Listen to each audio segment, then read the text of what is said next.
Welcome to another episode of Good Cooking, and we're kicking the fall off with a classic Chicken Francese. So first and foremost, what I'm gonna do is I'm gonna put my stove on about medium heat here. I got about 2 tablespoons of butter, and we're gonna throw that into our oil because we're gonna fry our chicken with both the olive oil as well as the butter. But let's start getting our chicken prepared. So I got flour here that's seasoned with salt and pepper and a little bit of egg. And we're gonna dip it in the flour, then the egg, right into there. We're gonna do about 3 minutes on each side, and we're gonna take it out and then put it on our rack, and then we're gonna make our sauce. So let's start doing that. I've pounded them out very nice and thinly. I love this dish. I ate this dish very vividly. I can remember I ate this dish the night before I failed the final in high school. But, you know, did it make me a little sour on the actual dish? It didn't because, you know, why? It's a great dish. Why do you remember that? I don't know. Was it homemade or at a restaurant? No, it was at a restaurant. I don't even remember the restaurant, to be honest, but I failed my sequential math 2 final the following day.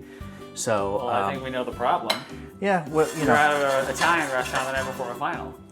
That's, you know, listen, was I out many a nights at 11:30 at night before a final? I was, because I thought maybe I can finagle my grade with, you know, nice rapport with the teacher, but it didn't always work. It worked 95% of the time. You never had this problem? Not even a little bit. Have you ever lived? Have you ever lived? So we got the butter and the olive oil in there. All right, let's get this particular cutlet into the frying pan. What do you say? Let it drip off a little. You don't want too much egg in there, so let it like drip off a little bit. Thanks to Huntington Meats for these beautiful cutlets, always providing us with the best. Again, these are all meals I feel that are very inexpensive, delicious, not that hard to make, and you can make them any night of the week. I mean, if you got a family and your life is very chaotic, but you still want to make some nice meals, Chicken Francese, in my opinion, is where it's at. What if you don't have a family and your life is in order?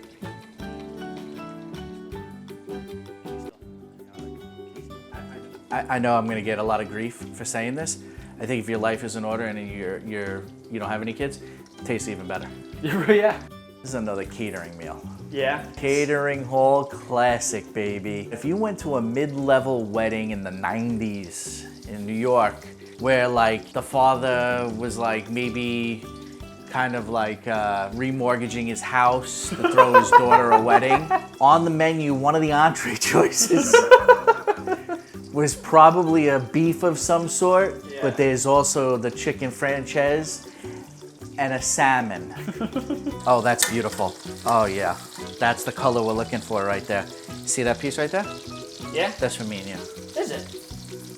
I always feel like we have to have a little. Yeah. A little something. It's a tip. Yeah, a little something. Get my slippers, they're from Amazon, they're on our shop. Are they? Yeah, these were $14, and they said when you buy them, don't leave them in the sun, they'll curl up.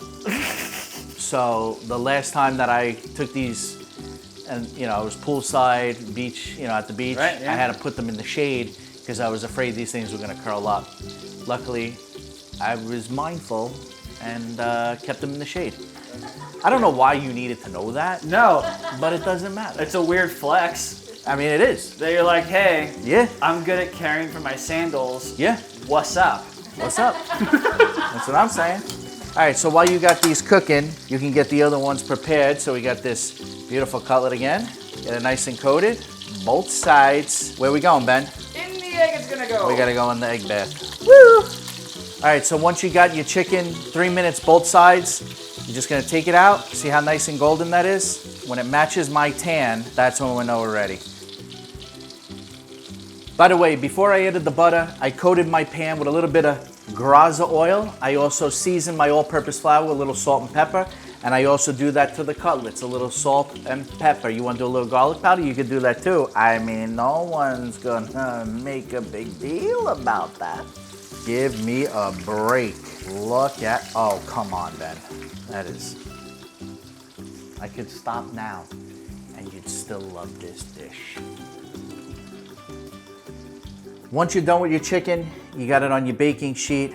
I still got the oil in the pan. I got a couple of the bits from the chicken in there. I leave that in there because I like the flavor. And I got about 4 tablespoons of butter. I'm gonna throw it right in our flour. It's gonna add to the sauce. It's gonna thicken it up a little bit. It's gonna be absolutely perfect. And we still got the oil in there from some of the frying. So I got about 4 or 5 cloves of garlic, as I usually do, sliced. We're gonna just throw that right into our butter. You ready? I also like to put some lemon slices right in there. Why not, huh? You can actually smell the butter and the lemon coming together.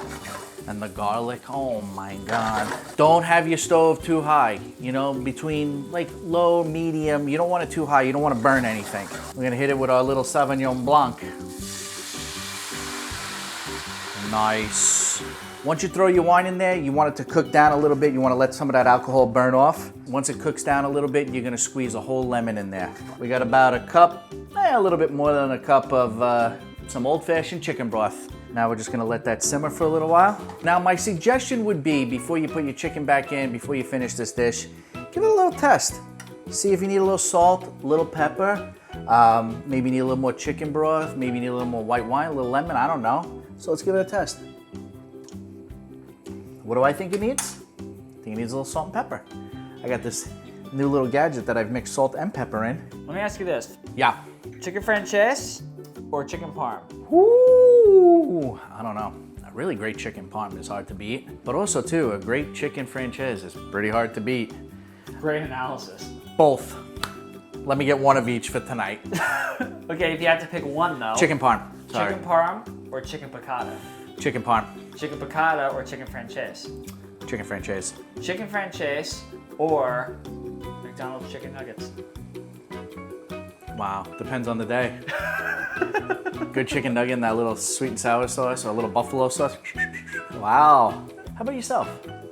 I barely know the difference between any of them. That's great. I'm so happy you're filming this. This is good. We're doing really well. How do you think I feel? Dreams are coming true. So once you got this cooked down a little bit, I just like to add a little fresh Italian parsley. You gotta use Italian parsley. That's how I feel. All right, so once you got your sauce done, what you wanna do is you wanna throw your chicken back in there, and you only need like another minute or two. This is already kind of cooked through, so we're just gonna put it like that. Just let it cook a little bit more, and you'll be ready to plate this bad boy up. We're gonna serve it. I'm gonna put it on a really nice platter, and then I'm gonna drizzle all of this really nice sauce right over the top. Hit it with a little parsley, some fresh lemon slices. You got a meal in 20 minutes that can't be beat. If you ever find yourself at an Italian restaurant on the East Coast, which is not hard to do, and you don't know what to order, I suggest going with the Chicken Francese because it's the old reliable and it's delicious. It's kind of like the Patrick Ewing of dishes. Is it gonna win you a championship? Maybe, maybe not. Is it going to be in the Hall of Fame and have 12 All-Star appearances and a number retired in the rafters? It certainly is. And let me tell you something, that's good enough for an evening. If you want this recipe, as always, it's in the description below. And from our house to yours, bon appetit. I didn't know that you do flour then egg. Yes, Interesting. that's the proper way. Okay, I thought it. Nope. I would have guessed it was egg then flour. No, that's the proper way because you get that crust.